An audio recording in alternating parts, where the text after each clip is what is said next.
É hora da entrevista do dia com Denise Campos de Toledo.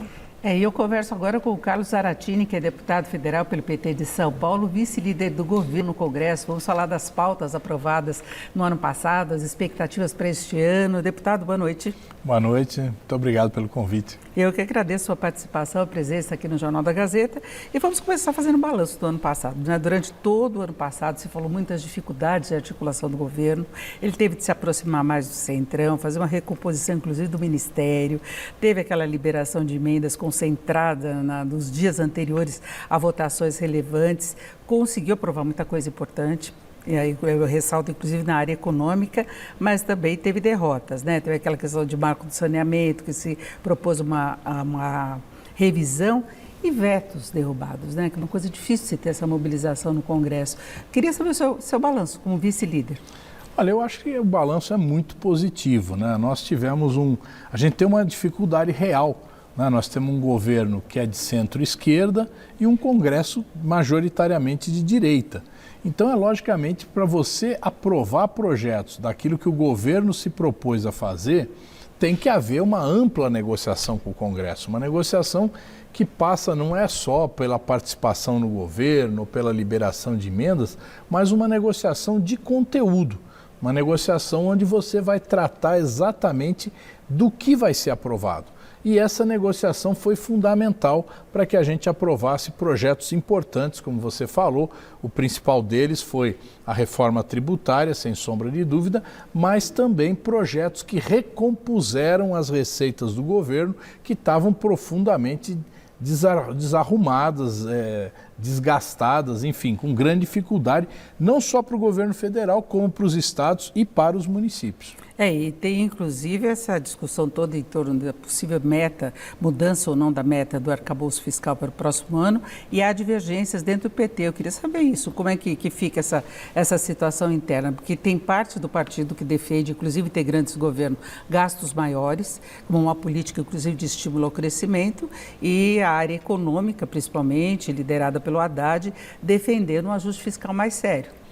Não, vê bem, o governo está propondo a manter o equilíbrio fiscal, ou seja, o déficit zero, gastar aquilo que arrecada, né? E, logicamente, tem quem defenda, não, vamos expandir, vamos ter um déficit de 1%.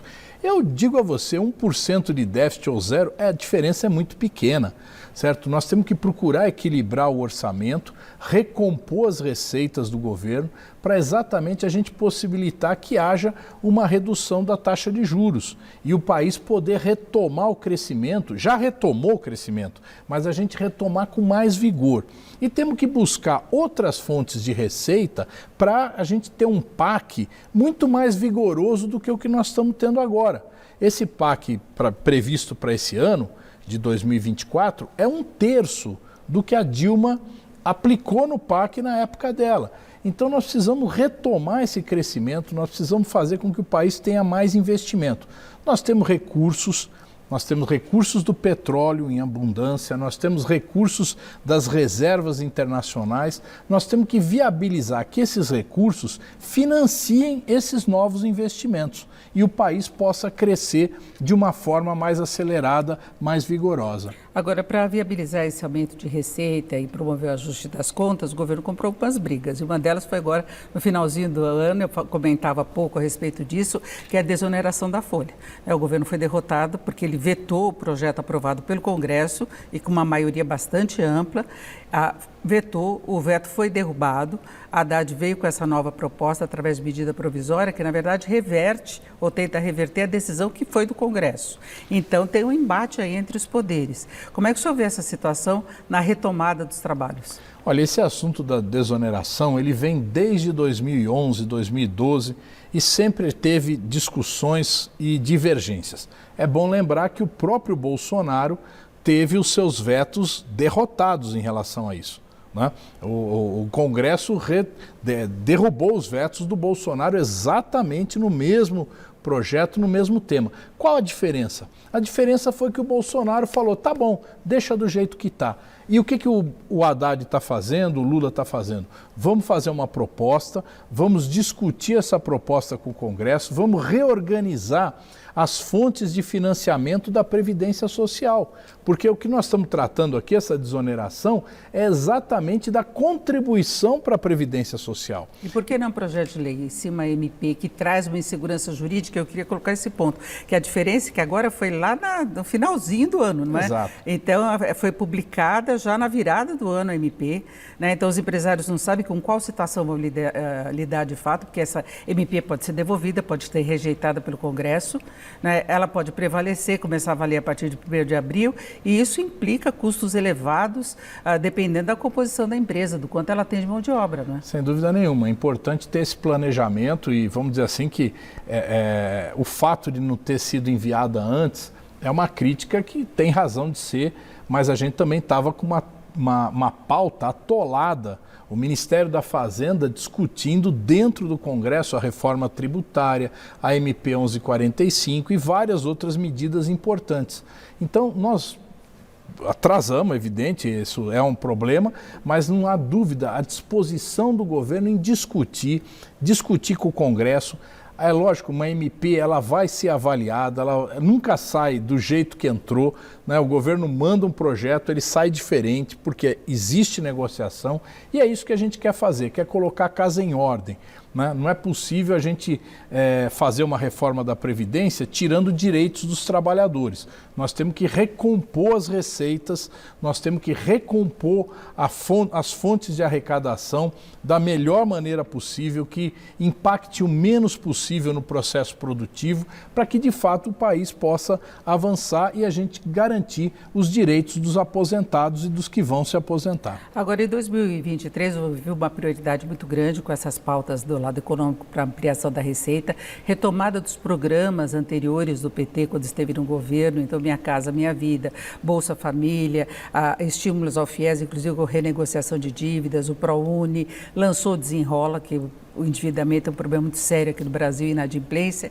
Agora, eu queria saber quais são as prioridades para este ano.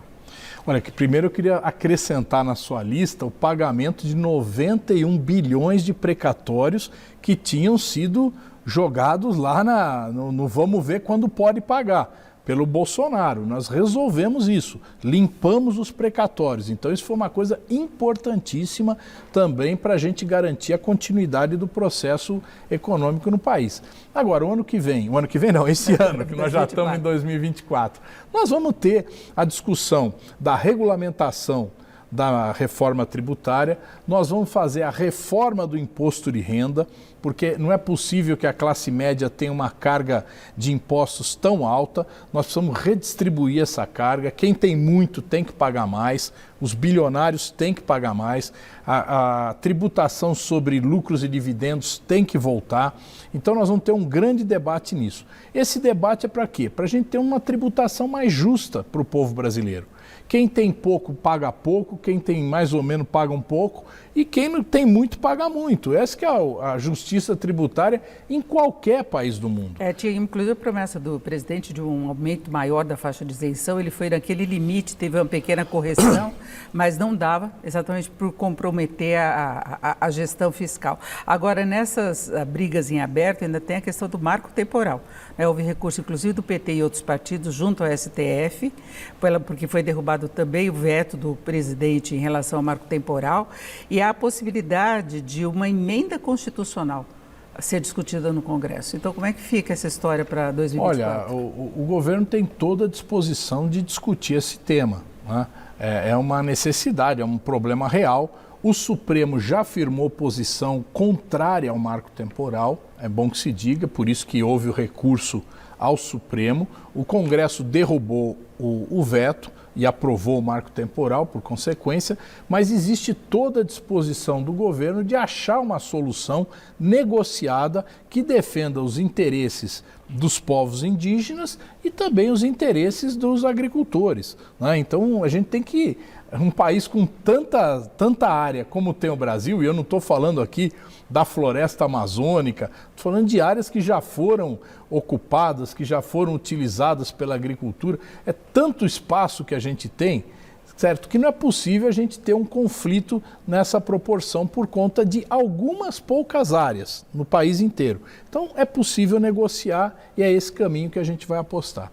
Bom, e continua então essas divergências entre os poderes. Nós temos menos de um minuto, mas fica essa disputa, né, esse embate. A divergência existe porque existem visões políticas diferentes. O importante, nós vamos ter o dia 8 de janeiro aqui, vamos comemorar a vitória da democracia, e a democracia é exatamente isso, a gente possibilitar que opiniões divergentes possam encontrar pontos comuns.